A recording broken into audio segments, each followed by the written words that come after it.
নমস্কার দর্শক ও শ্রোতা বন্ধুরা, আশা করি ঠাকুরের আশীর্বাদে সকলে খুব ভালো আছেন এবং সুস্থ আছেন।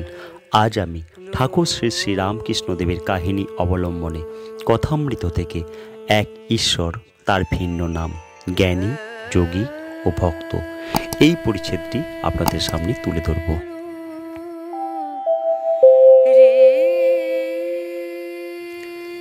জ্ঞানীরা যাকে ব্রহ্ম বলে, যোগীরা তাঁকেই আত্মা বলে, আর ভক্তেরা তাঁকেই ভগবান বলে। একই ব্রাহ্মণ যখন পূজা করে তার নাম পূজারী, যখন রাধে তখন রাধুনী বামুন। যে জ্ঞানী জ্ঞানযোগ ধরে আছে সে নেতি নেতি এই বিচার করে, ব্রহ্ম এ নয়, ও নয়, জীব নয়, জগৎ নয়। এইরূপ বিচার করতে করতে যখন মন স্থির হয়, মনের লয় হয়, সমাধি হয়, তখন ব্রহ্মজ্ঞান।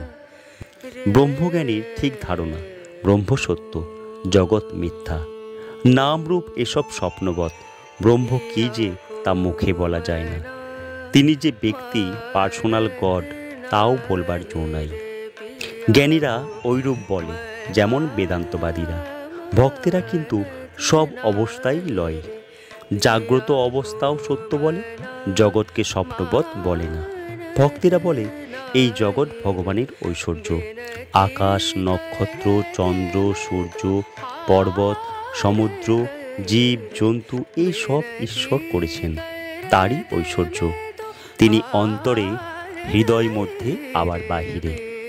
উত্তম ভক্ত বলে তিনি নিজে এই চতুর্বিংশতি তত্ত্ব, জীব জগৎ হয়েছেন।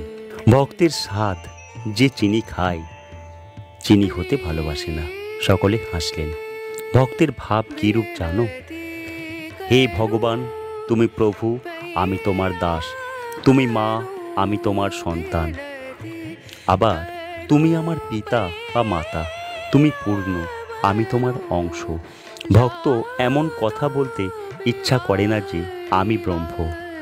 যোগী ও পরমাত্মাকে সাক্ষাৎকার করতে চেষ্টা করে। উদ্দেশ্য জীবাত্মা ও পরমাত্মার যোগ।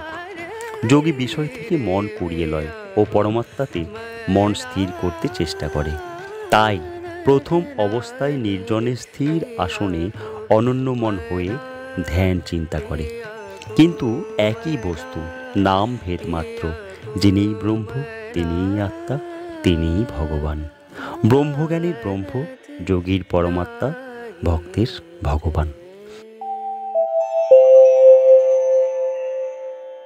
এই ছিল আজকের আলোচ্য কাহিনী। আজকের এই ভিডিওটি যদি আপনাদের ভালো লেগে থাকে তাহলে অবশ্যই অনুরোধ করব, ভিডিওর নিচে কমেন্ট বক্সে ছোট্ট করে একটি কমেন্ট এবং লাইক অবশ্যই করে যাবেন।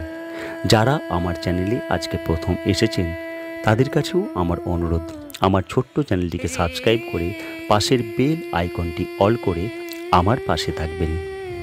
আর যারা ইতিমধ্যে আমার চ্যানেলটি সাবস্ক্রাইব করেছেন তাদের সকলকে আমার অসংখ্য ধন্যবাদ।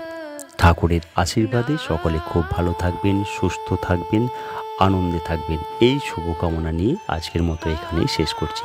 ভিডিওটি সম্পূর্ণ দেখার জন্য অসংখ্য ধন্যবাদ।